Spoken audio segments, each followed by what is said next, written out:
Salut l'équipe, c'est Masco, j'espère que vous allez bien. Aujourd'hui on se retrouve pour une nouvelle vidéo avec mon 82 CR. Actuellement il est en train d'être installé sur le banc. On va le passer au banc, j'ai remonté le pot FMF. On va voir combien de chevaux ça sort avec le pot FMF. On va remonter la petite dinguerie, le pot stage 6. On va voir combien de pression ça monte avec le pot stage 6. Et ensuite on va monter un PVL stage 6 sur le moteur. C'est pour ça qu'aujourd'hui je suis venu voir Semir pour qu'il m'installe le PVL dans les règles de l'art. Parce que un PVL, pour l'adapter, il va falloir gérer le calage de l'allumage, parce que sur ce moteur là franchement je sais pas du tout à combien on va le caler, et surtout il va falloir modifier les pièces parce que l'allumage de base il est pour derby, mais là sur un 82 CR ça va pas être la même. Du coup je vous emmène avec moi dans cette journée chez un préparateur, ça va être incroyable.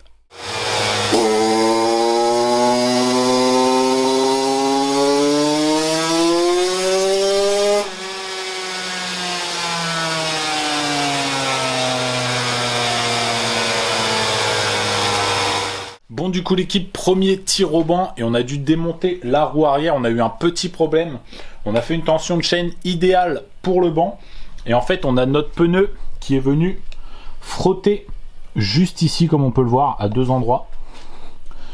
On peut le voir aussi juste ici, parce qu'en fait la chaîne était trop courte, on pouvait pas reculer assez notre roue. Du coup on résout le problème, on fait un vrai tir avec le FMF. Et puis ensuite on va repasser au montage donc de la ligne stage 6, repassage au banc, et ensuite le montage du PVL et repassage au banc. Du coup, pour résoudre notre problème de tension de chaîne, on a limé légèrement le bras oscillant, on a remonté une chaîne neuve et on a aussi augmenté la plage de réglage de la tension de chaîne en retravaillant légèrement le passage de l'axe de roue.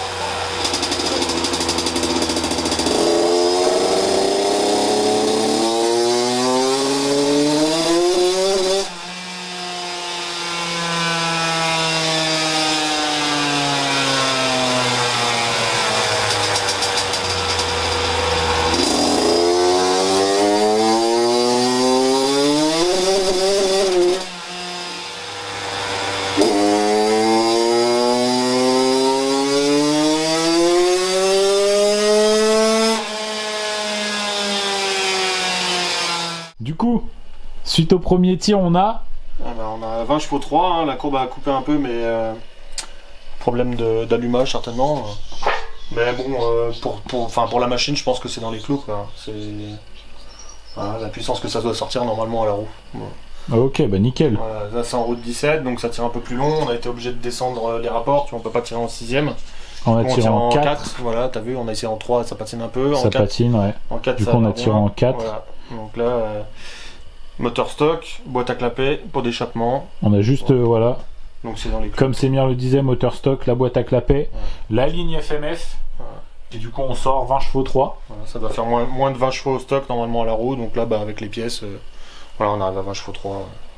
Voilà. Du coup, là, place au montage du pot d'échappement stage 6. Et on verra ce que ça donne. Voir si ça dope complètement le moteur ou pas. Ah bah surprise, on va peut-être défoncer une légende de fond de garage.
Du coup l'équipe, on vient de faire le passage avec le pot Stage 6 passage bas. Et en fait ça modifie vraiment le comportement de la moto. On a moins de chevaux, mais beaucoup plus d'allonge. C'est bien ça? C'est bien ça. Du coup ouais, on a moins de chevaux, beaucoup plus d'allonge. Du coup ce qu'il faudrait faire pour combler ça, ce serait décaler l'allumage, rajouter de l'avance. Mais comme on était encore sur l'allumage d'origine, bah on pouvait pas le faire. Du coup on va passer au montage du PVL. Va sûrement falloir faire une platine sur mesure ou un délire comme ça. Et ensuite on pourra voir ce que ça donne. Du coup là l'équipe, on a essayé un premier montage à blanc du PVL et ça ne fonctionne pas.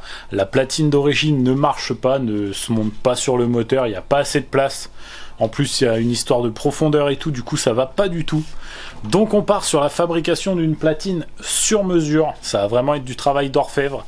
Je vais vous montrer tout ça et on va voir que Semir il a vraiment un savoir-faire incroyable. Non. Parce que... non mais en vrai moi je vois ça, je me dis bon bah laisse tomber, ça se montera pas dessus. Et lui il dit bon bah on va chercher un bout d'alu et tout. Franchement c'est de l'orfèvrerie de la bécane, c'est incroyable. On va partir d'un bout d'alu comme ça et au final ça va nous faire une platine complète. Après quelques heures de travail. On parle pas.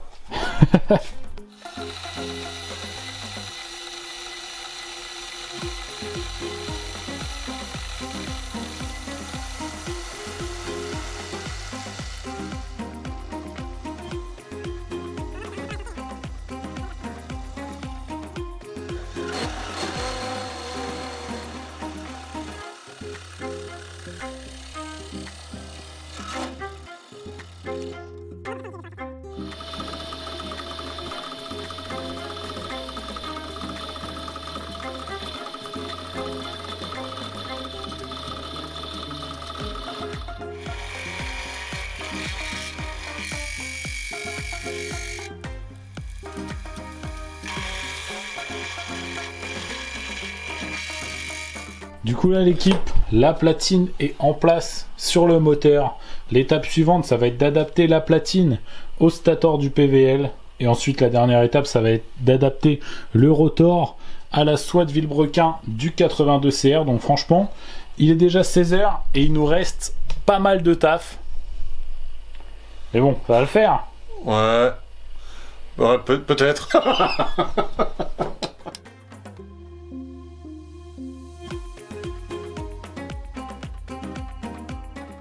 Du coup l'équipe, là le stator est en place. On va s'attaquer à la mesure du cône au niveau du vélo pour monter le rotor.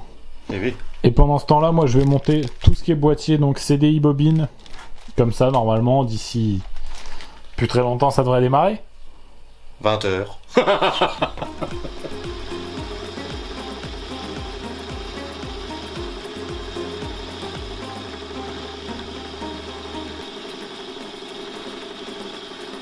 Du coup ça y est l'équipe, il est 19h et on a passé toute l'après-midi à adapter le PVL. On va enfin pouvoir faire le premier test au banc.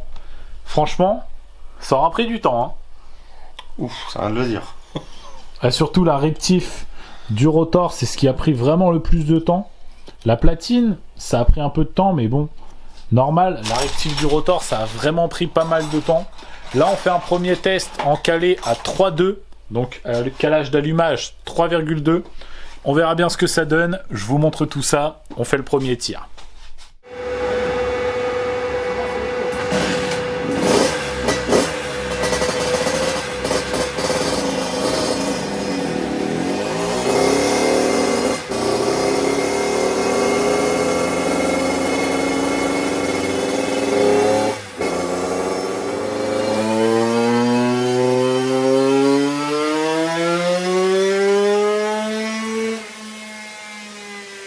Du coup, là on vient de faire le passage avec le PVL et le pot passage bas. Verdict? Eh ben, il y a un petit mieux avec le PVL, hein, surtout sur le haut. Donc là, on va vous montrer un peu les courbes. Donc, la courbe bleue, c'est le pot, la machine à l'arrivée avec le pot FMF. La courbe marron et bleue, les deux qu'on voit qui prennent beaucoup de régime ici sur la fin.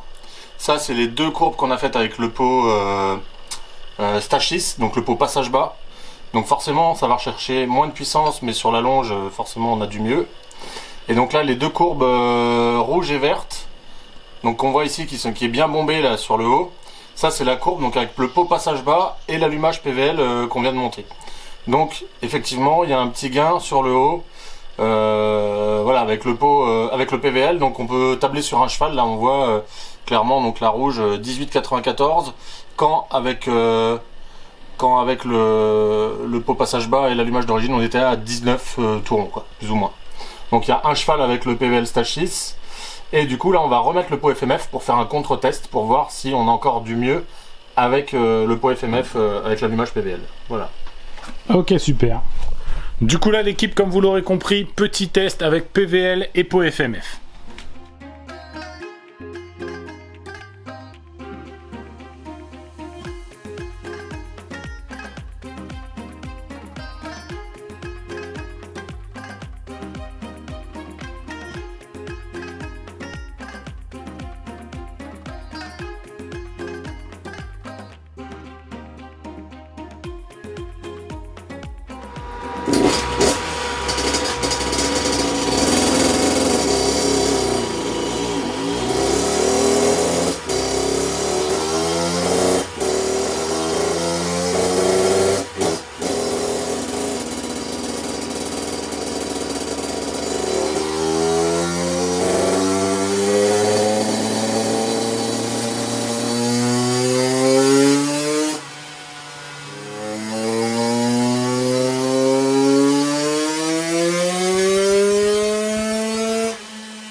Bon bah du coup l'équipe, on est sur une fin de journée. Au final, on a démonté un mythe. Ça faisait 2 fois que je montais des pots passage bas sur mes 85 et finalement ça marche pas tant que ça. Bah, disons que c'est pas vraiment des pots adaptés à l'utilisation de la machine telle qu'elle est là, tu vois. C'est une machine de cross à la base. Toi, tu mets un pot vitesse dessus, donc forcément, l'accord vitesse cross est pas vraiment, pas vraiment là, tu vois. Donc, forcément, oui, elle va prendre plus de régime, mais tu vois, comme on a pu vérifier en haut, et ben sur les courbes, elle va perdre de la puissance, elle va perdre un peu de bas, elle va perdre de la puissance, elle va aller chercher de la longe, du régime moteur. Mais voilà, ça marche pas mieux. Tu vas avoir l'impression que ça marche mieux. Ouais, parce que c'est vrai que la machine va prendre du régime. Moi, quand je roulais, j'avais l'impression que la machine, elle avait de la longe à mort. Ouais, t'avais l'impression que et du coup, c'était un missile. Ouais. À mon goût, c'était un missile. Ouais. Et au final, là, elle marche beaucoup mieux avec le pot FMF. Et puis, qu'est-ce qu'on constate avec le pot FMF? On constate que dans le bas, eh ben, on ne perd. Enfin, dans le bas, on a la même chose qu'avec le pot vitesse, si on veut, plus ou moins, le stage 6. le pot stage 6. En haut, on va chercher de la puissance quand même avec le FMF, mais sur la longe, on ne perd pas parce que au final, avec le PVL, on a quand même réussi à récupérer de la longe sans trop y toucher. En plus, on a fait 2 calages vite fait rapides. C'est ça, on a fait un calage de base à 3-2 et puis du coup, on a mis de l'avance. On a vu que ça marchait pas, on en a retiré et hop, au final, tu as vu, il y a la même allonge quasiment qu'avec le pot vitesse. Donc au final, le pot vitesse, il sert à rien du tout, quoi. Ouais, sur cette moto, vraiment, le postage 6, il sert à pas grand-chose. Mais bon, là, le PVL, il a fait ses preuves. Du coup, moi, ce que je vais faire, c'est que je vais repartir à l'atelier. On va se prévoir une petite journée piste pour tester la moto sur piste. Maintenant qu'elle a les pneus slick, le gros frein, le PVL et plus le postage 6, mais le pot FMF. Et franchement, vu comme ça chante sur le banc, je pense qu'on va passer une très belle journée. En tout cas, moi, je tiens à remercier Semir de m'avoir accueilli. Franchement, on a passé une super journée. Il a géré l'adaptation de l'allumage parce que franchement, vous l'avez vu, entre les usinages et tout, c'était loin d'être gagné. Mais au final, la moto, au premier coup de kick, elle a démarré avec le PVL. Donc franchement, c'était une super journée. Ouais. On aurait pu faire mieux, mais disons que le matin, donc on a fait une résolution de problème sur la roue arrière. Ouais, le matin, on a perdu 2 heures. Un problème de tension de chaîne. Et puis l'allumage, écoute, l'allumage, tu vois bien, donc la fabrication de la platine, parce qu'on a vu que le PVL se montait pas du tout, même avec la platine d'origine. On n'aurait jamais pu remonter le PVL sur la platine d'origine. Ah ouais, non, il a fallu faire une platine. Donc fabrication d'une platine. On est parti d'un brut et puis voilà, donc avec la matière on a réussi à faire une platine qui s'adaptait bien au PVL et à la machine. Et puis ensuite le rotor, tu as vu la matière, c'était un peu compliqué, hein, l'outil glissait beaucoup parce qu'on est obligé d'utiliser un outil avec un peu de longueur. Donc dès qu'il y a de la longueur sur un outil autour, forcément il va y avoir de la flexion. Donc la pastille elle a tendance à glisser sur la matière plutôt qu'à tailler. Et en fait on peut passer des barreaux carbure qu'à partir d'un certain diamètre. Donc forcément, le carbure, il va tailler mieux la matière, mais on peut l'utiliser qu'à partir de quand on a fait déjà plusieurs passes et qu'on a retiré un peu de matière pour pouvoir passer l'outil, quoi. Voilà. Donc oui, c'était un peu de temps pour la résolution de problème, la résolution de problème et l'adaptation du PVL, mais au final, bon, bah, voilà, si on avait eu 2 heures de plus, peut-être que sur les réglages, on aurait trouvé encore des watts. Ouais, c'est ça, on aurait pu trouver encore plus de chevaux. Et aussi, on est resté sur le carbu d'origine, il faut le savoir. Exactement. On aurait mis un carbu PWK30 ou 32, je pense qu'on aurait pu récolter encore un peu plus de résultats. Mais bon, franchement, là, la machine, elle a l'air de très bien marcher comme ça. Donc, on va s'en satisfaire pour aujourd'hui et je pense qu'on va avoir passé une très belle journée. Donc, comme d'habitude, j'espère que vous avez passé une belle vidéo vous aussi. Si c'est le cas, n'hésitez pas à mettre votre plus beau pouce bleu. N'hésitez pas à me dire dans les commentaires quelques idées de prochaines améliorations qu'on pourra faire sur le 82CR. Et si vous n'êtes pas encore abonné, c'est le moment de le faire. Et surtout, n'oubliez pas d'activer la cloche pour manquer aucune de mes prochaines vidéos. Moi, je vous dis à la semaine prochaine. C'était Masco et c'est Mir. Salut! Ciao, bye.